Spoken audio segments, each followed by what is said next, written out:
Hey, it's me, Vicki Marie. Good morning, good afternoon. Oh, the dog started. Hello, you say hello.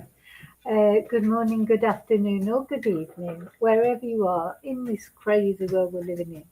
Thank you so much for watching my videos, for being subscribers. If you're not a subscriber yet, please think about becoming a subscriber. It's free, completely free, where you can help to support my channel. Now, we're going to talk today again about this Michael McKee, the alleged killer of Monique and Spencer Tepe. And I'm going to talk about it again because there's more information coming out all the time about this man. Chilling, isn't it? To think of what was going on behind the scenes all the time, that this lovely couple, Monique and Spencer, were getting engaged, got married, had children. You know, Spencer pursuing his career, Monique being a stay-at-home mum and devoting herself to her children. And all the time, this, they were having on the surface this lovely life. There was evil in the background. Monique's ex-husband, they hadn't been together for over 7 years since their divorce. And all the time, he's like, the Nosferatu in the background, simmering, boiling up, getting angry. And it all culminated, of course, to that horrible day just before Christmas.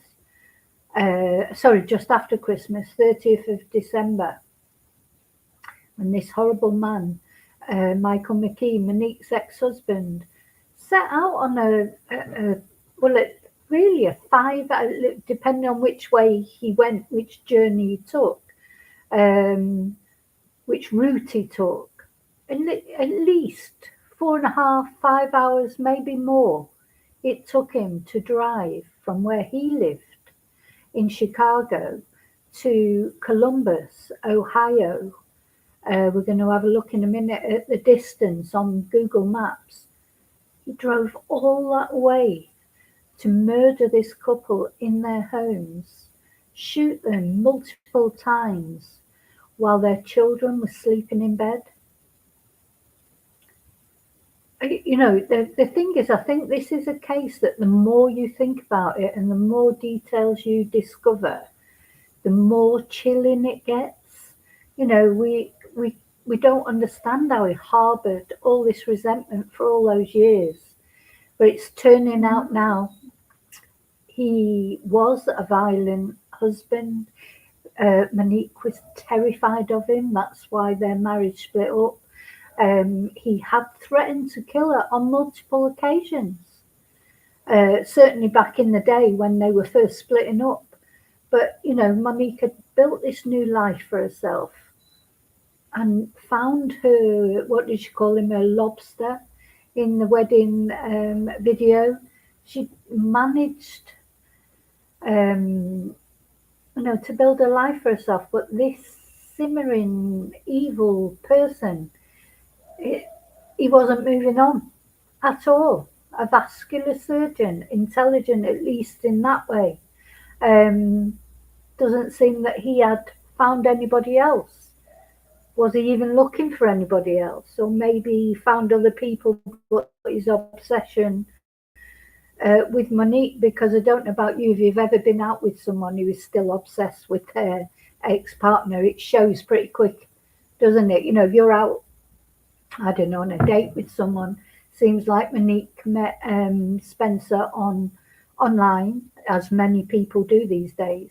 It wouldn't take long, would you? You'd only have to go out for a meal with them or whatever and talk to them. And if all they talk about is their ex, that's not very conducive to you being interested in them. I think you can spot that pretty quick, isn't it? When someone keeps talking about their ex and how badly they treated them, and you just know that they're still hung up on them. They just can't get over it. So maybe Mike, I don't know what he gets called by friends and family, but maybe he just couldn't move on, and it showed when he was trying to build new relationships, his resentment, his simmering hate towards Monique for having the temerity, of course, to how dare she leave him, after 7 months. So I don't. Only he knows that. Only he knows how his hatred festered over all those years that culminated in cold-blooded murder. I think this guy might get the death penalty. And as a person who doesn't really agree with the death penalty, because my arguments against the death penalty is just if we kill someone in cold blood, because killing someone, giving someone the death penalty is cold blood. It's planned. It's all those things that we say are terrible to do.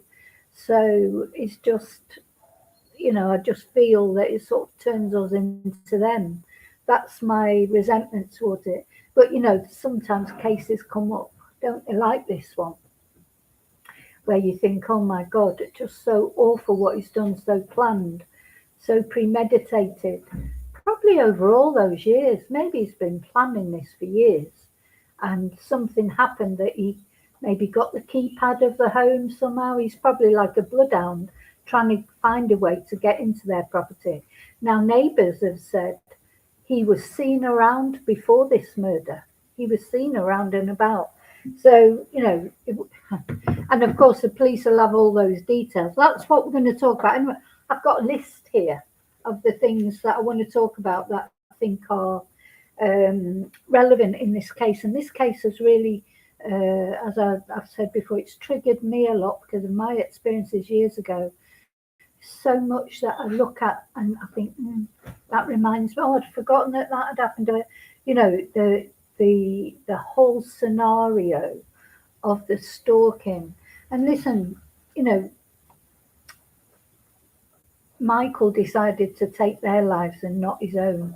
Many of these kind of people, stalkers, people who can't move on, obsessives, they take their own lives. That's what happened to me with my ex. Now, it's wrong, isn't it? But you can't help but feel relief that that's what his choice was in the end, because I could be where Monique and Spencer ended up, being murdered by a vengeful ex. So anyway, it has really triggered me. It's awful, really. And anyway, I don't want to make it about me. It's about them.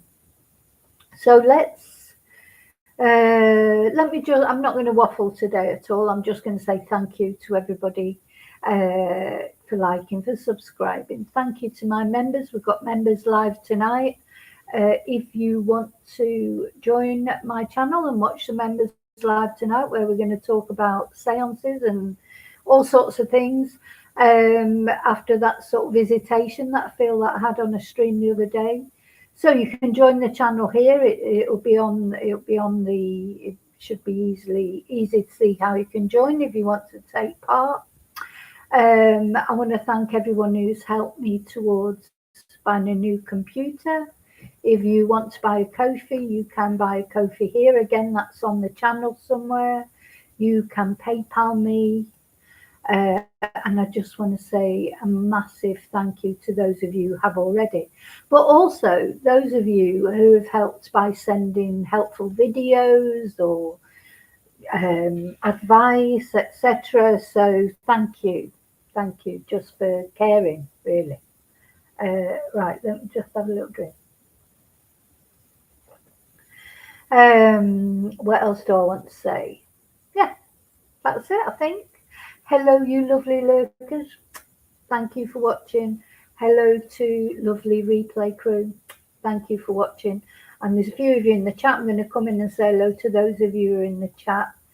And as always, don't forget to always leave your comments. Let me know what you think of it all. Hi, Daniel. Happy Thursday. Hi, David. Hi, Fiona. Long time no see. I hope you're well. Hi, Angel. Oh, thank you, Fiona. So, yeah, the background information that's coming out is very interesting. So, yeah, turns out he was abusive. Now, although nothing in the divorce filings, remember, mentioned abuse or anything like that, though there was a mutual restraining order on the, but apparently that's quite common. So both of them were given like a restraining order, told to stay away from each other. Apparently that's quite common in divorce cases, but nothing was mentioned about domestic abuse. But now we're going to see Monique's brother-in-law talking, where he says that yes, it was widely known that this ex-husband had been abusive, had been threatening towards Monique, but he'd never met him, because by the time Monique met Spencer, they've probably he'd probably gone into the back burner, but he was like in the background, like this malevolent stalker, like probably checking out all those social media, looking for. Now, something that did occur to me, which is a shame because that Rob did the lovely wedding video that we watched, but that is available freely on YouTube. And I'm thinking, if this horrible man, even if he didn't have any contact with Monique or know that she was getting married or whatever, if he was on his Google, what it's like, whatever your searches are, then Google starts suggesting things to you, doesn't it? YouTube. So, for example, if he was writing in Monique, don't know if he'd be putting in Monique McKee or her maiden name. If he was putting that in, or maybe he knew that she'd married someone called Spencer Tepe, maybe he was putting in Monique Tepe.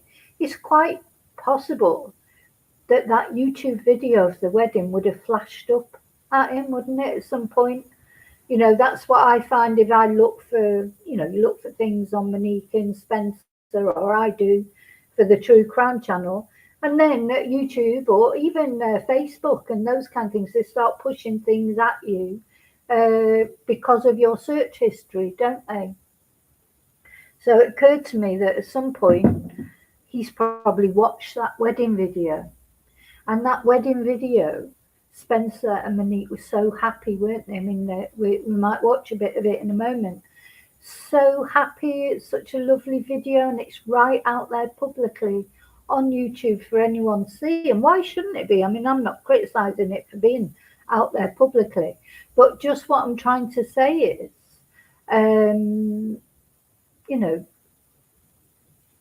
had he could have even seen it just recently. It might have only just popped up. So there's all these sort of there's quite a few things that we've been talking about that why has he waited till now to do this? It's obviously festered in him for a long time. But why now? Why December the 30th, 2025? Why not before she got married to Spencer, when she just got engaged to him? Why not, when they got married? Why not before they had the children? Why wait all this time? Anyway, maybe we'll never know the answer. Only that twonk knows the actual answer. Maybe he doesn't even know the answer. But and the distance. Right, let's look at that first, because I think to understand this guy, I mean, we sort of, in a way, we don't want to understand him, but it'd be nice if we could try and prevent this. Not us, maybe, but I think more investigations need to be done into stalkers, because it's so common. It's so common, and sometimes they do wait a long time. We covered a case. I think her name was Amy, was it? Amy. She bumped into an ex-boyfriend after many years of being separated, and he went along and killed her, or brought it all back to him, and he did it. It's rare for all this time to go in between. But it's normally breakup murders, isn't it? As people are breaking up, as the man or woman is trying to break off the relationship, that's normally when it happens. But it's not unknown for it not to happen, after a length of time. But yeah, So I think it's really important to see the distance this guy travelled, and probably more than once, because now neighbours, according to the police, neighbours had said that he had been seen in the area. He was obviously trying to find out how he could access this property. Did he? How did he get in? This is a big thing that we don't know yet. How did he get in? I think it's very unlikely that he was let in. You get some, ex, the ex-husband knocking on your door at 2 o'clock in the morning, the abusive ex-husband. You're not going to let them in, are you? Unless he came up with some story that he was passing, although how he would say he was passing, and his car broke down, or and he knew they weren't close by. I mean, I just don't know how he would manage to talk his way into that home in the early hours of the morning. Maybe at 4 o'clock in the afternoon, he might have been able to do it. But in the early hours of the morning when the children are asleep in bed, I don't think they open the door to him. And the police will know exactly by now, I think, how he accessed that home. They've given out that very precise time of death to the minute. So there'll be some sort of, I don't know, door cam footage, or maybe the keypad, if he had the keypad number that he may have been able to buy off someone. You can just not underestimate people's bloodhound abilities when they're really desperately trying to track someone down. There is nothing that these people, these stalkers, will not do, when they get completely out of control like he has. So he lived in Rockford, here, right up here, even further away than Chicago itself. And he's travelled, we don't know the route he's taken, but he's travelled all the way to Columbus. It says here from Chicago, and look, Rockford is further away, 5 hours, 31 minutes. So even more than I first thought. Originally, I thought it would be 4.5 hours it had taken him. This is 5 hours, 31 minutes, and that's from Chicago itself. He's even further away than that, so you're looking at 6 hours probably. You've got to be pretty, I mean, and this is what I'm saying, in that 6-hour drive, he had time to reflect on it. This is not a crime of rage. I don't believe it's a psychotic break. I don't believe it's any of those things. This man was as cool as a cucumber. It's 6-hour drive to commit this crime, and at any point he could have stopped, he could have turned around, he could have thought better of it. He must have stopped for a long drive like that. Did he stop for coffee? Did he, or something to eat? And of course we don't know exactly when he went there. Did he go there that night, or he could have been there a week?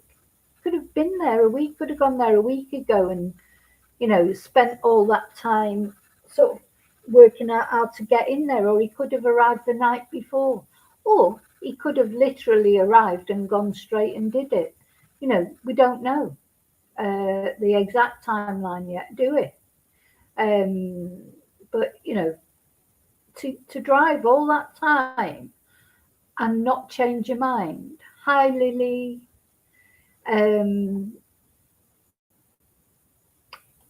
Look, oh, sorry. Can't think about anything. I mean, I have done, I've not done anything like that, obviously. But I can remember going, a guy that I was going out with, just to waste the space really when I think about it. And what he would do is, when I was challenging him about anything, because he was a liar and he was a womanizer, it all turned out. So he would just stop and he wouldn't answer the phone or anything. So I have been to his place of work. I did go to his place of work. I never went in there because by the time you get there, you think, oh God, what am I doing? But I did go to his place of work. Oh dear, oh dear, oh dear. But I didn't go in, I didn't do anything, but it was just like the frustration because I knew he was lying to me about some, you know what, I can't remember what it was now, but so probably a lot of us have done silly things when it comes to ex-partners, maybe. I don't know, maybe it's just me. But I couldn't be bothered now. But yeah, just try when you're trying to find out if somebody's telling you the truth or not. I'm talking about someone I was in a relationship with. You know, this man has not been in a relationship with Monique for 7 hours, and he's driven all that way for 6 hours. Sorry, for 7 years. He's driven all that way for 6 hours. I wouldn't have driven 6 hours to go and confront my partner, but he's driven all that with weapons. So now the police, so we know he had at least one gun with him because he shot and murdered this couple.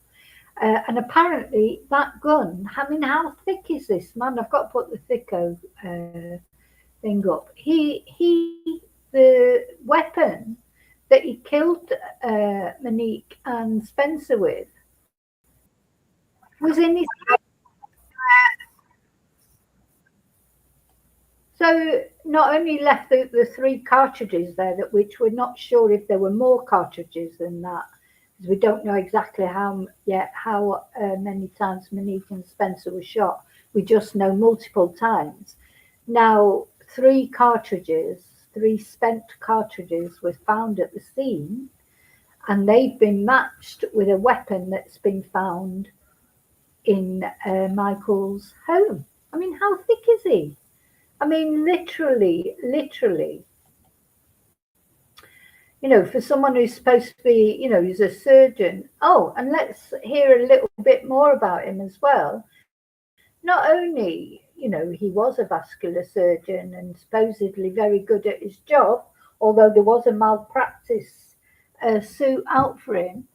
Um, Apparently at school, university, etc. He was in the newspaper. He was valedictorian. He was, you know, he had nothing. People had nothing but praise for him. How clever he was.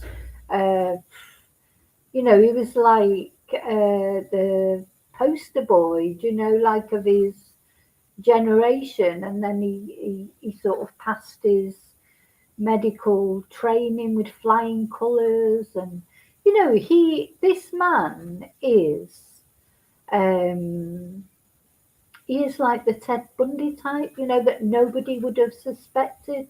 He's fit into normal life, he's held down a good job, and all the time he's walking around brooding with this brooding evil inside him and anger inside him that nobody saw. Now, it'd be interesting. Now, of course, Monique's family knew that he was a bit of a nutter because of the way he'd acted with her. But I wonder if his family know anything, you know, have had any bad experiences with him. But all the things that have been written down about him when he was at high school, etc. Oh, yeah, he's like, you know, he's one of them good old American boys, you know, like can't do any wrong, you know, sports, good at, you know, did well in his studies. You know, he'd be like the, you know, the person you could imagine when Monique met him, that's what she would have known about him then. She would have thought, oh, this guy's brilliant, you know, he's everything that she wanted at the time. And soon turned out he wasn't, was he? So she soon got out of that relationship. But poor Monique, to get out of the relationship, and you must have thought all those years later that you weren't going to get any problems from him again, unless he had been bothering them. It may come out. What had set it off, I wonder? Was it coming up to the 5-year wedding anniversary? Was it his malpractice? Some a patient was suing him for malpractice. Was that the trigger that just made him think his life was going to SHIT and it was all Monique's fault. What do we think? I know you're all let me know what you think in comments and anyway and talk about it. But yeah, I think this is very relevant, the distance that he travelled. And the other reason that this is relevant, of course, he's not, the police will be painstakingly, if they haven't already, because, it took a couple of weeks to arrest him. They'd be putting their case together, weren't they? They'd seen that vehicle and they'll have backtracked that vehicle all the way back to his home in Rockford, near Chicago.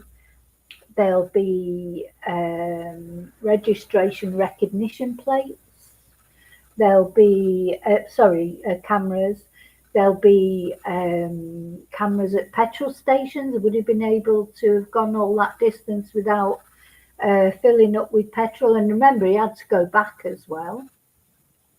Yeah, petrol stations, maybe stop to buy a drink, maybe stop to have a sandwich. All those things will be there. They have to be trawled through, of course, and it takes a long, long time to track all that thing, all that kind of. But the police will have laid a trail, or followed a trail to find how he went from his property in Rockford to Columbus, Ohio.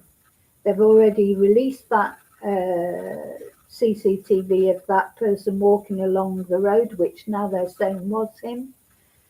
Then he's gone into the house, he's murdered them, he's come back out. They'll have CCTV of him going back to the car. So that's a trail, even though, as with most murders rely on circumstantial evidence because it's not often there's anyone actually there as the murder happens, except for the killer and the victim, or in this case, victims. So, what the police have to do is piece together all these things that make it clear that they were the likely perpetrator beyond a reasonable doubt. So the weapon, apparently he had multiple weapons in his property, but one of the weapons that they found matches up with the cartridges. So, he's really, and maybe he wasn't even thinking that he wouldn't get caught, that he would, maybe he doesn't care. Oh, but he does care a little bit because apparently Michael was questioned within the first few days of this investigation. I suppose being if you think of the police, they will start with the people closest to someone who's been murdered and work outwards. So the person closest, or the people closest, were the two people killed. Like if just Monique had been killed, they'd be looking at Spencer, or if just Spencer had been killed, they'd be looking at Monique. Now they were both killed, so they have to go back to their previous connections, don't they? Their immediate family, friends, and they'd go back to any previous relationships they had. And obviously they will have looked at Michael because he was Monique's ex-husband, even though it was years ago. I bet in the first instance, the police didn't have him right in their sights because it was probably, there's an ex-husband. Oh yeah, but they divorced 7 years ago. So I think that lowers the expectation that they might be involved just because of the length of time that's passed. But anyway, they went to talk to him, apparently, and he had an alibi. He had an alibi for when it happened. But apparently, so they'd probably gone away from there and thought, right, he's got an alibi. But of course, they check into the alibi. You say you've got an alibi. They don't just go, all right, and you weren't there. They've gone away and they've checked into the alibi. And Michael's alibi fell apart. Apparently, whatever the alibi was, when the police looked into it further, it just sort of disintegrated. So that will have made them even more interested in him because it would have been, why did he give a false alibi? Wouldn't it? It would definitely be, it would definitely be, why did he have a false alibi then? So that makes him even more suspicious, because why would you give a false alibi unless you had something to hide? So that's the first thing I wanted to show you, just like obviously how long it took him to get there and get back, and it seems he was there before. Maybe he went and stayed for a few days. Maybe they'll find some hotel or motel sort of where he stayed or whatever. No, why was he not at work? Anyway, these are all things we'll find out. So the next thing I want to show you, let me just put a few windows down actually. I want to show you the press conference. So last night or yesterday in America, the police did a press conference, which I've got here up here somewhere. That's why I've got to put the windows down so I can find the press conference. I think that's it. Yeah, they've done really well. These police to capture him so quickly, because it might not feel like it was quick, but it was, because they have a lot of evidence to go through before they want to do it right.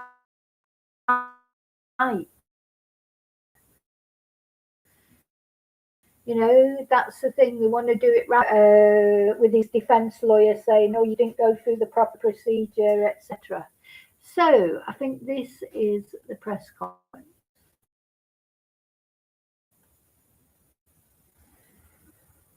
Come on.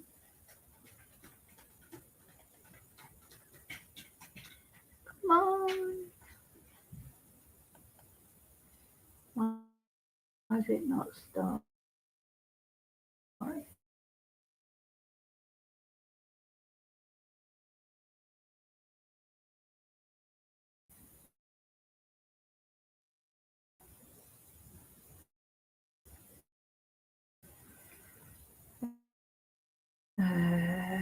Or is this it? Try.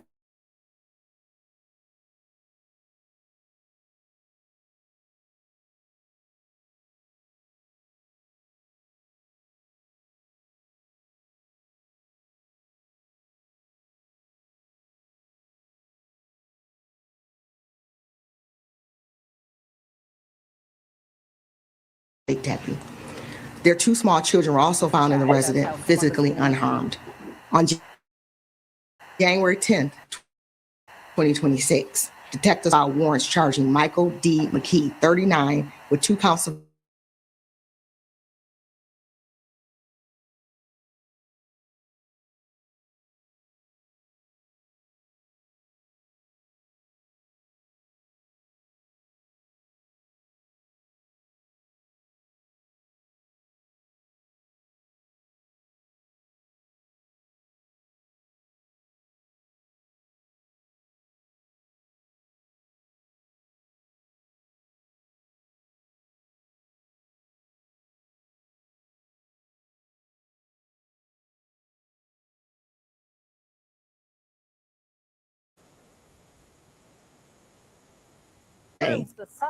this was a targeted attack. This was a domestic violence related attack, as we know.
Right, I've had to just turn that off. I'm going to try it again in a minute. Can you hear me now? It's the internet on this laptop. Honest to God, it's going to drive me absolutely crazy. I've got to get something sorted quickly. So yeah, I think it's just the internet dropped out. The internet. So can you hear me? Please let me know that you can hear me okay now. And I'm going to put that news conference up again after May. Oh.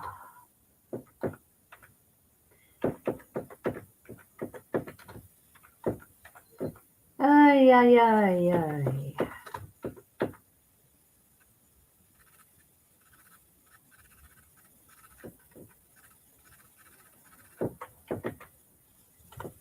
Oh. Oh, God. Sorry. It's just so annoying. I think this is it.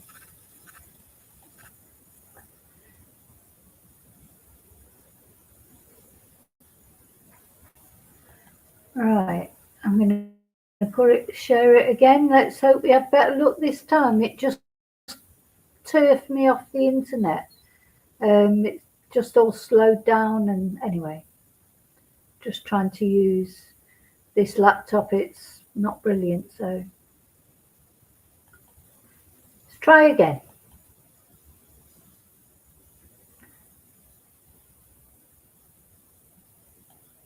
Hopefully you can see and hear it this time.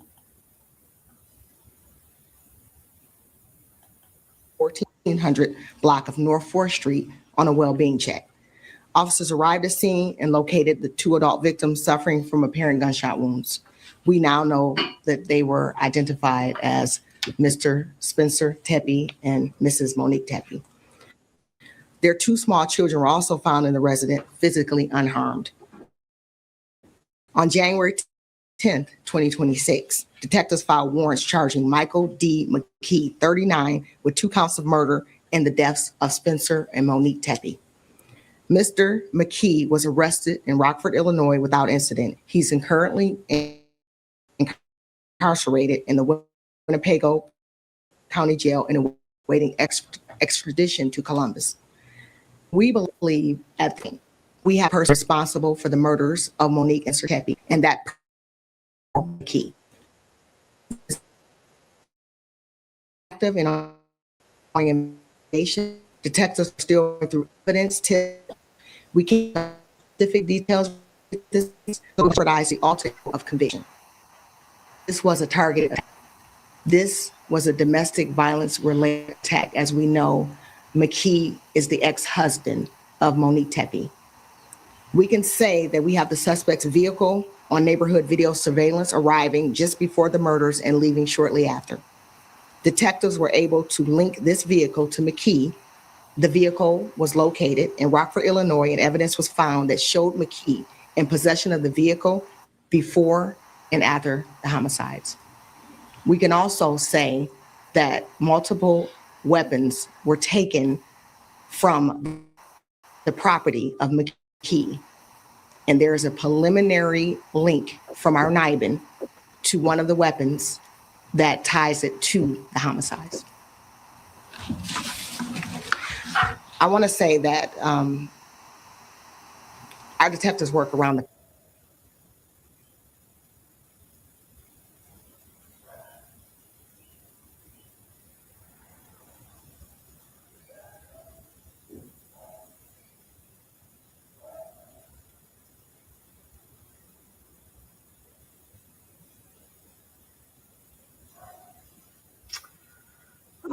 clock to be able to solve this case.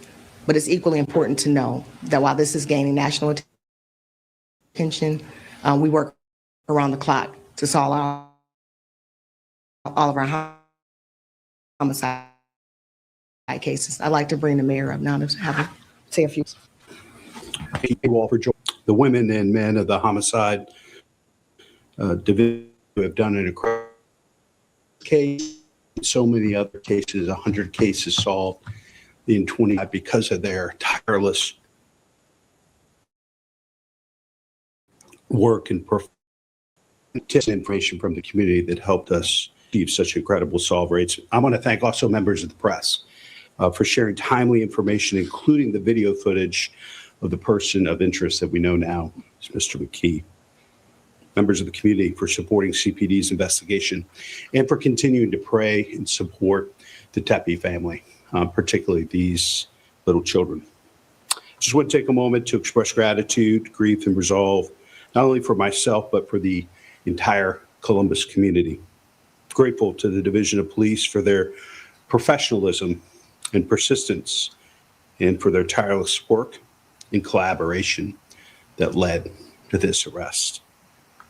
You followed the facts and evaluated every credible lead with intentionality, integrity, and care for the victims and their families.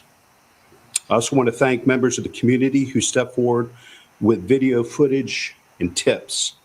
Like so many cases CPD solved in 2025, the public helped us work this case. It's a clear example of how public safety is strongest when police and community are working together. I'm encouraged by the cooperation that continues to grow between our police and our residents. I pray this collaboration will help us prevent violent crime from happening in the first place, but it's also a powerful, powerful tool for solving crime when it does occur. The tips that were submitted in this case mattered, and I'm grateful to the residents and businesses who shared information. As Chief described, this was a targeted domestic violence attack that resulted in the deaths of 2 people and irreparably changed the lives of their children, families, colleagues, and friends. Our hearts remain with Spencer and Monique, their loved ones, and especially the children impacted by this unimaginable loss. As this case now moves through the criminal justice process, we'll continue to respect this investigation and allow investigators and prosecutors to do their work. As Chief said, we will not do or say anything that will Oh, God.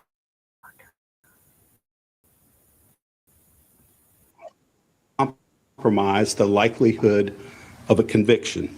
One thing we have a chance at a conviction and justice for this unspeakable crime.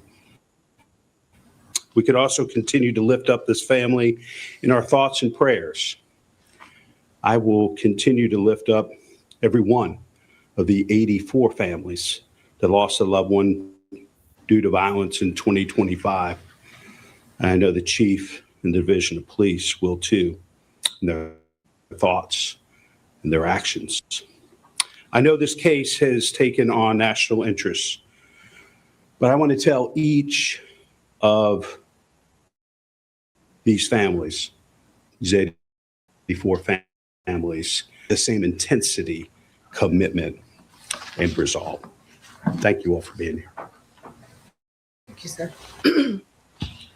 We'll take any questions at this time. Chief, can you comment on a motive in this case? I mean, why did he allegedly kill Monique and Spencer and also leave the children alive?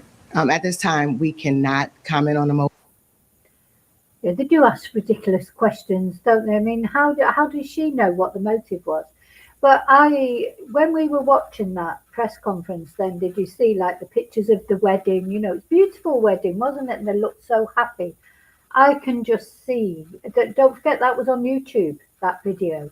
You can just imagine Michael McKee sat in his lonely apartment, brooding, watching that video over and over again, can't you?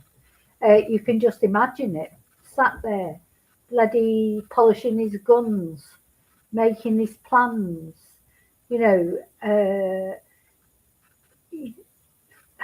God, when you try and imagine these people, I can just see him in my head doing that, sat there, watching that video over and over again and thinking, that should have been me. You know, they shouldn't be getting married. That was my wife. She's mine. She belongs to me. He's never got over the fact she left him. He's a complete narcissistic twonk. You know, he just can't get over it.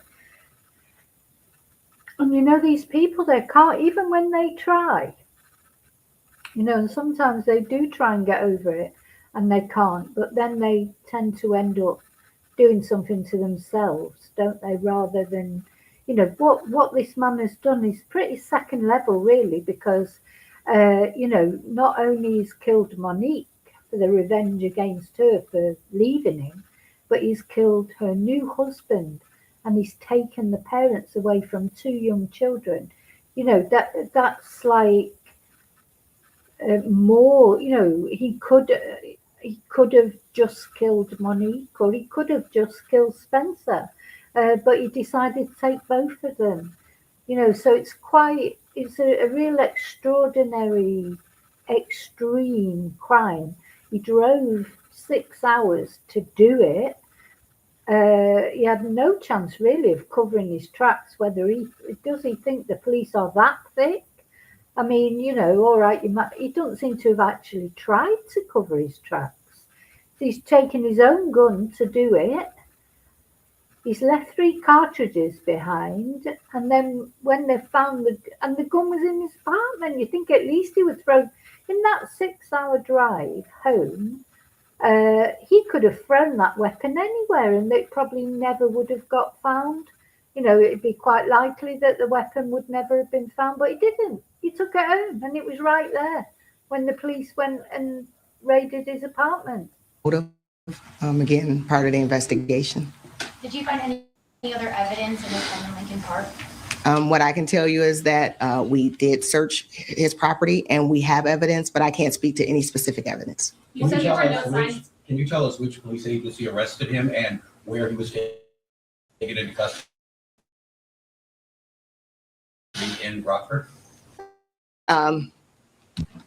Sure. Case is a great example of partnerships. So I think, you know, it was the first time when I saw this, I thought, God, he looks a little bit like Michael, doesn't he? He's got that look of took him into custody, very close to his place of employment. What can you tell us about McKee's whereabouts between the day of the crime and the day he was picked up? Part of the investigation, unfortunately, as we talked about, we're not able to share specifics, but what we can tell you is that we have evidence that he was there during the time of the actual homicides. You said there were no signs of forced entry. Are you able to say any more about how he got into the house? Unfortunately, we're not able to talk about that at this moment. Is there any indication he had interactions with the kids, or the kids may have seen or heard anything at this point? We don't have that information. Again, part of the investigation, there's just certain things we can't talk about. Neighbors had said that they had seen McKee in the neighborhood and in front of the Tepe home days before the homicide. Can you confirm that? At this time, we're unable to talk about specific information, but again, when we get additional information, we'll be more happy to share it to the public. I know this is an ongoing investigation. I don't know if you can say this, but obviously they were divorced. Are you able to say anything about their relationship after that divorce? It was in 2017. Were they civil? I know he had a second wife as well. Again, there is, the investigation is still ongoing. Just understand, we're still collecting information. We're still going through a lot. Did she just say then he had a second wife as well? I didn't think he did. He had a second wife after Monique. Let me just Google that. I thought he hadn't had one, but maybe he did. She probably had a lucky escape as well.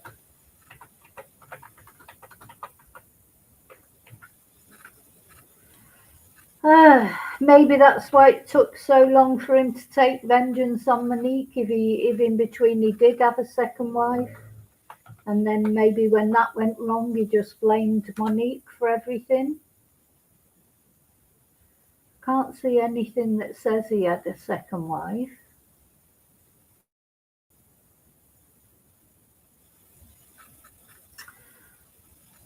I'll have to have a look into that. But that reporter, I'm sure she just said, we know he had a second wife as well. A lot of evidence, and there's just some things that we can't speak to right now. Can you talk about the extradition? Will you be going to Rockford and pick him up, and when will that happen? I'll let you speak to that. Sure. We have policy related to extraditions. Felony warrants out of state are primarily handled by extradition companies. And so the determination of whether or not it will be detectives from Columbus or an outside entity, likely an outside entity, but the logistics are being worked out as we speak. Any idea when that will happen? I don't know when that will happen. What kind of weapons did you find in his home? We can't speak to specific weapons, but we did recover multiple weapons from the home, from his property. How quickly was McKee a suspect? I know that family told us they pretty much assumed that he was behind this crime. What I can tell you is that every piece of evidence, every tip that we received, we immediately began to investigate it. So I can't give you a specific timeline, but any information that came in was immediately evaluated and investigated. Are you able to say about how many tips you received? Obviously, people became really attached to this case. Do you know specific numbers? While we don't have an exact number of the amount of tips that came in, because some of them were the same or similar. So it was numerous, and it was from multiple sources, which was greatly appreciated from the community, the media, the past individuals that were knowledgeable and familiar with the family, and then the residents of the area, which ultimately led us to this day right now. Can you believe that's in that video? Sorry. We know digital forensics and DNA play a big role in investigations these days, but it doesn't happen in 60 minutes with commercial breaks. Is there any sense of the timeline of when some of that information will become available to you? Oh yeah, I wanted to just say something about DNA, because it's not only maybe his DNA that is at the crime scene that, you know, they'll have looked into, but also it's what DNA maybe he picked up and took back to his apartment with him, or it's in his car. Thing about DNA now, you just can't escape it, can you? Just something he touched in the house, or if he touched Monique or touched Spencer, or a little trace of blood or blood spatter, because you know if he'd shot them, it's likely that some blood went on him, on his clothes, or you know, they'll have examined all that. So it's not only the DNA from him that they might have found at the crime scene, but it's the DNA that he may have taken away from the crime scene and could be in his car, or even in his apartment, or even on his gun, you know. So DNA has been a game changer in crime, hasn't it? It's very difficult to, once you come under the radar as a suspect, the police can close in on you, and it's very difficult to wriggle out of it because of DNA. You guys do that testing? We're continuously looking for information, waiting for information. Unfortunately, we can't give you a specific timeline, but we're continuously working to get that information in. The family mentioned that Monique previously said that prior to this incident. What I can tell you is that we did not have any reports, so we did not have any information related to any type of incidents regarding the ex-husband and Monique. Can you tell us if McKee and Mrs. Tepe had any contact leading up to this incident, months, weeks? Any stalking concerns there? Again, what we can share with you, we are sharing with you. There are some things that we can't share for investigative purposes, but what I can tell you again is that we didn't have any reports or anything linked to that specific location as it relates to the ex-husband and Monique Tepe. Do you believe he's the person in the video that you shared, the person of interest? We do. Okay. Thank you, everybody. Thank you. Thank you. Hey, what was the now? All right, Columbus Police wrapping up an update on the. So that was the press conference. Now, what I want to look at now is just to finish off, is what the brother-in-law, Rob, who's the one who made the wedding video, of course.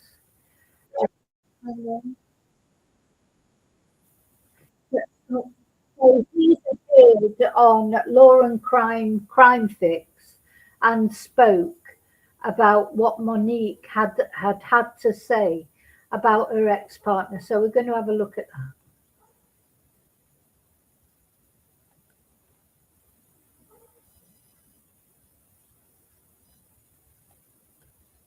She would just call him her ex-husband, and just how much of a monster he was, to be honest, emotionally abusive and threatening. The brother-in-law of Spencer and Monique Tepe revealing details about Monique's ex-husband, Dr. Michael McKee, who's now accused of murdering the couple as their children slept.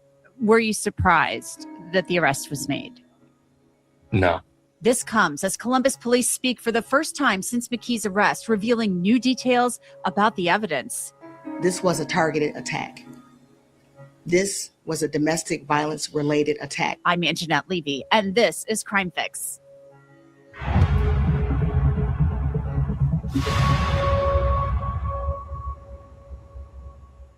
There's a reason that Morgan & Morgan is America's largest personal injury law firm. That's because the firm fights for its clients and wins big murders of Spencer and Monique Tepe in Columbus, Ohio, and the evidence that police say links Monique's ex-husband, Michael McKee, to the murders.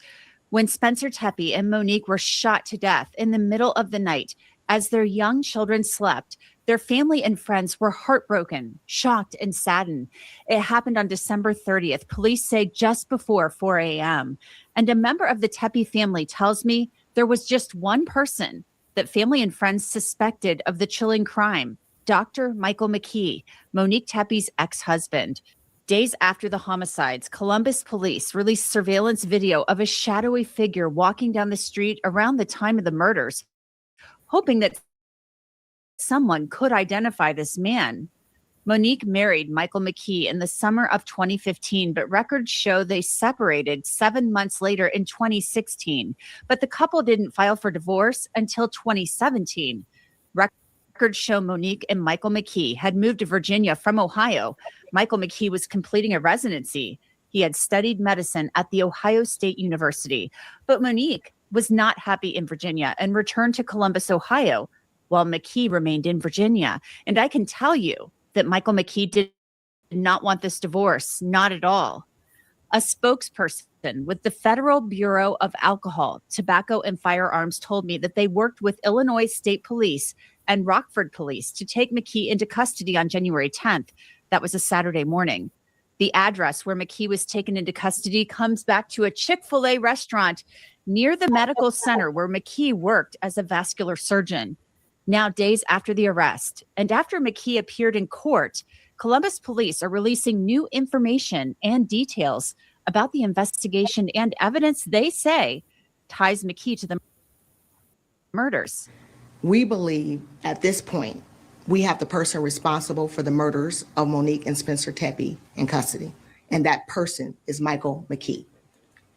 This is still an active and ongoing investigation. Detectives are still going through evidence, tips, and videos.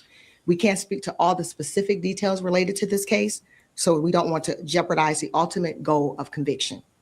But what we can say, this was a targeted attack. This was a domestic violence related attack. As we know, McKee is the ex-husband of Monique Tepe. We can say that we have the suspect's vehicle on neighborhood video surveillance arriving just before the murders and leaving shortly after. Detectives were able to link this vehicle to McKee. The vehicle was located in Rockford, Illinois. Just fast forwarding that. Before the homicides, but the police chief, she wouldn't confirm that information. And there are other questions surfacing. Did Michael McKee have any other relationships with women after Monique? Did he remarry? That's a really big question right now. And I've learned from sources that Michael McKee spoke to detectives early in the investigation and offered an alibi, but that story crumbled under scrutiny. McKee appeared in court earlier this week in Illinois and waived extradition, meaning he will return to Ohio without a fight to answer to these premeditated murder charges.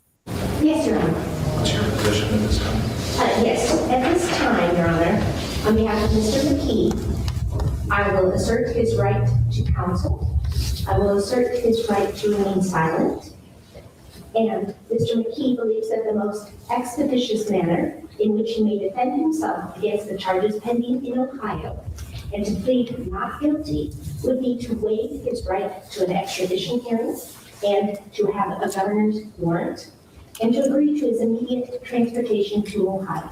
Now, just this past weekend, friends and family gathered to mourn Spencer and Monique Tepe, the dentist and stay-at-home mom, the mother and father to 2 young children who, thank God, were unharmed in this double homicide. The Tepes were loved by so many. So I want to bring in Rob Misla. He is the brother-in-law of Spencer and Monique Tepe. Rob, first of all, thanks for joining me. I really appreciate it. How are you and the families doing right now? I think the past 2 days were bittersweet, but also probably the hardest days that we've experienced, especially, Monday with the burial service, just kind of saying the final goodbyes was something that none of us ever imagined we'd experience. So trying to go back to work and live a normal life again is something that's impossible. Number one. Number two, just, there's just like a lot of grief takes a long time. So I know you all just had the funerals for Monique and Spencer. That had to just be so difficult. I mean, you all should just be looking forward to the rest of all of your lives together. And I know I saw on Facebook that you were putting a video together for the service. yeah, I mean, I was assisting with kind of the photo slideshow. I'm going to put something else more heartfelt, I guess, together soon, just to honor them. But yeah, I mean, everybody in the family had some role to fill. There was maybe, I think there was more than 1,000 people there. Wow. Which the funeral home said it was the largest they'd ever seen. I think that's just a big testament to who Monique and Spencer were and how impactful they were. On Saturday, when you guys got the news that they had made the arrest, what were your feelings and the family's feelings? It obviously doesn't bring them back. It doesn't reverse this entire situation, but to feel just some little bit of relief, it felt like some of the weight was lifted, especially the timing of it going with the funeral the next day. It's step one in the entire process, but at the same time, he's not convicted yet. So we're steadfast in making sure that all of these stones are unturned and that he's he doesn't walk free again. So were you surprised that the arrest was made? No. I had no idea about the timing or who the investigators had as suspects, but I can just say that at least the Tepe side of the family, that we were pretty sure who did this. Mm-hmm.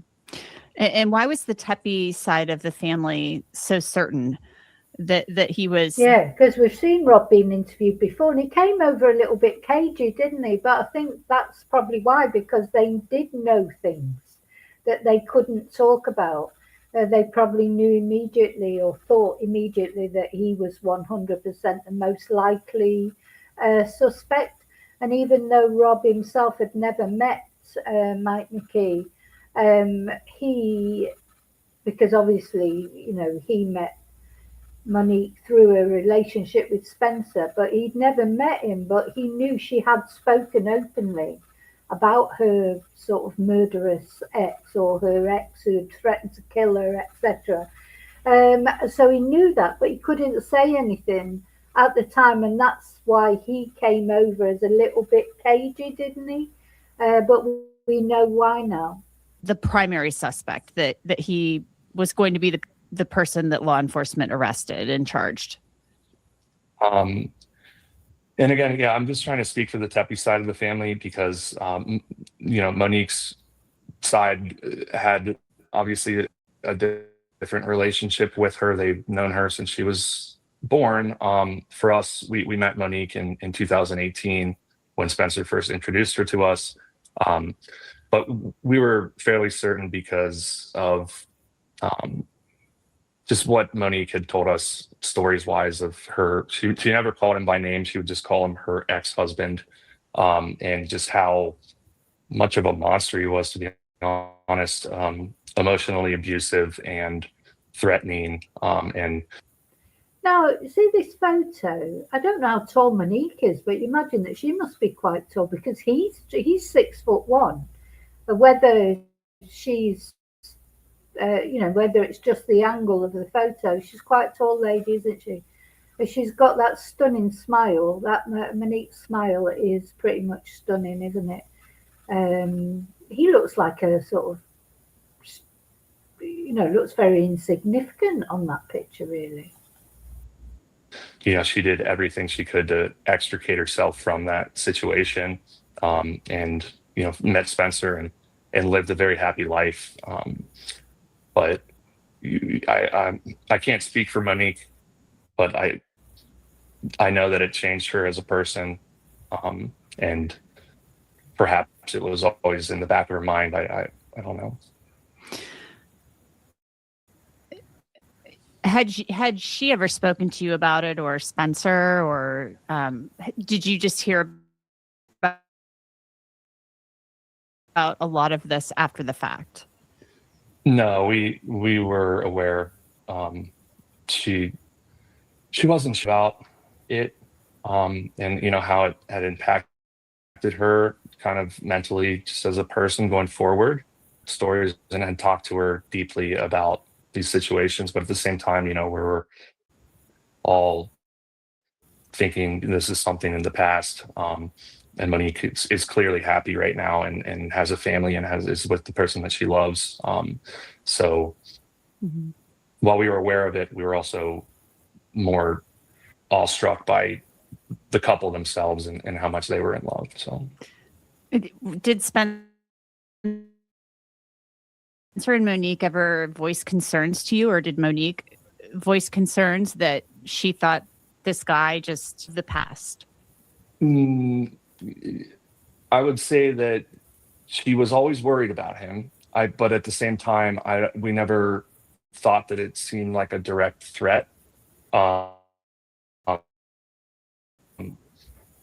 she never mentioned, like, of recent, at least to me, that that he'd been with her or anything. So that's all I can say, I guess. Mm-hmm. From the end, it sounded like, from what I'm hearing from you, that you all thought immediately that this was Dr. McKee, that this was the guy. Did the family obviously say to law enforcement, to the detectives, that you've got to go talk to this guy? Yeah, absolutely. And not just the family. I know friends, former coworkers of Monique, a lot of people were aware. And she wasn't, something that I really loved about Monique, because she wasn't shy about talking about these experiences. I think kind of leading to, you can see in the paperwork, they were married for like 7 months, and then the paperwork's not filed for over, it sounds like, a year. So was this like him just trying to get back with her, or do you know anything about that? I mean, yeah, that would be my suspicion. For her to, you can see in the court documents, just give up the house and not fight for it. It was very obvious that she had to get away from him. And it seems as though he didn't believe that. He didn't understand why.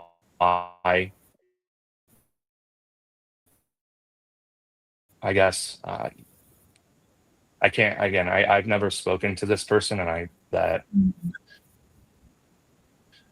she didn't mind giving up any kind of equity in anything just to be Yeah, I think that's true. I think when someone desperately just wants to escape someone, it's just, yeah, you keep everything. Just let me go free. Removed from him entirely. We saw your wedding video, and it was of Spencer and Monique, and it was very beautiful, very intimate. It's in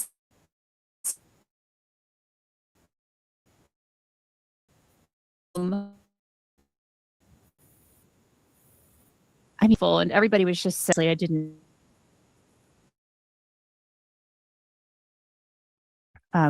Your feelings about them, your thoughts about them, what you want people to know about them. Yeah, I mean, I'm happy that the wedding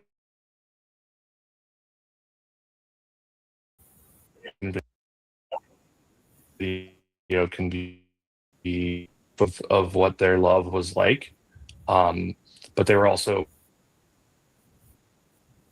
maybe that I've met kind of the center of this orbit, the nucleus, I guess, of so many people. And beyond that, they're obviously amazing parents. And you can see them in both of their children, good or bad. They both were, they were different, but they were also the same. They balanced each other out really well, I think. They were fun people to be around, and kind of lit up the room whenever they walked in. Yeah. Spencer, he was a dentist. And I know that Monique was a stay-at-home mom. I'm sure she was just devoted to the children every day. What was Spencer like? Spencer was equal parts goofball, class clown, athletic jock, and just brilliant dork, I guess, for lack of a better term. He really can't be, I guess. I mean, he was the life of the party, but also just one of the most responsible people that I'd ever met. And it just showed, like, the amount of friends that showed up to mourn his loss was just it was incredible, to be honest. And the amount of friends that I have through him, I think really speaks to how both of them just created this bond between people. They never compartmentalized friend groups. They just brought people together.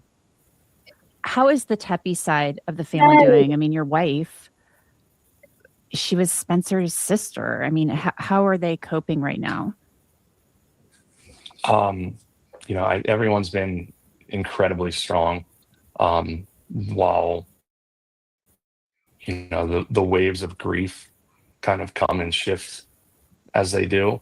My wife specifically gave just an incredible speech at the funeral that had people both in absolute tears of laughter and in tears of sorrow. I think she put it perfectly described who Spencer was, not only as a brother, but as a person.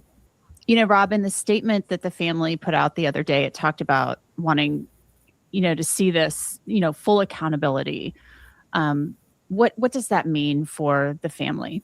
It means whatever sentence the judge chooses on all of these counts that he's going to be charged on, because we feel very confident that he is guilty. He is the one that did this, and that justice will prevail. And again, we have so much confidence in not only the Columbus Police Department, but the investigators and all police that were involved. Rob, from the time that detectives believed that Spencer and Monique were murdered, his wife, who was Spencer's sister, she awoke, and he believes that was a sign of sorts that something was. Now, I'm going to talk more about this in the members tonight because we're going to do like a little bit of a seance and talk about visitations and things. This is very important, I find. I've heard of this happening so many times before, and it did happen to me when my ex-partner deleted himself. I woke up just the same as anyway, we'll listen to this. I'm going to talk about more in members because I want this to be about the Tepes, but just I believe this 100%, and I've heard it in other crime stories, other crime cases that I've covered, that the loved ones of the victims literally knew at the point it happened that something had happened.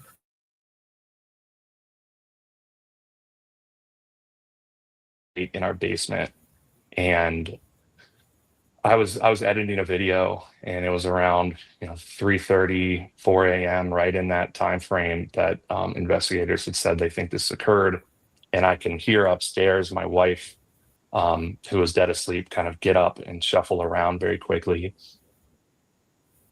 and then I heard her walk over to where our fridge is and get some water, and then go back to bed, and don't think anything of it.